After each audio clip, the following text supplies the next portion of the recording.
Hello everyone, how are you doing? This is MD Tech here with another quick tutorial. In today's tutorial, I'm going to show you guys how to go about getting extensions on your Safari web browser. So if you want to get or install extensions, in today's tutorial, I'm going to show you guys how to do just that, and we're going to go ahead and jump right into it.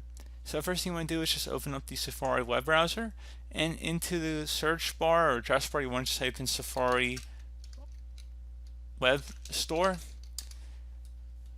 One of the best matches should say apps.apple.com. Go ahead and left click on that. So you should see that there should be a listing on the right side about different extensions that are available. So you can go ahead and select any of them that may be of interest to you. A lot of the most common ones are going to be right up here on the list. And if you were to select a view for any one of them, so we just went ahead and selected that, it should open up the Apple Store or App Store, at which point it should automatically launch the app here. A lot of them will be paid. There will be several paid apps here that you can see, and if you click on the Discover button here, you can also go ahead and search for different apps that may appear in this list here.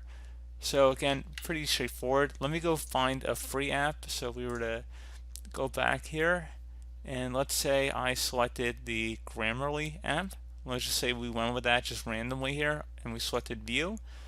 It is a free application here, so I just want to show you guys the process of actually installing the app. So we're going to go select the Get button and then select Install. At this point, you have to enter in your Apple ID code, and then once you've entered it in, you go select Sign In, and then you just walk through the installation process. So pretty straightforward process, guys. I do hope I was able to help you out, and I do look forward to catching you all in the next tutorial. Goodbye.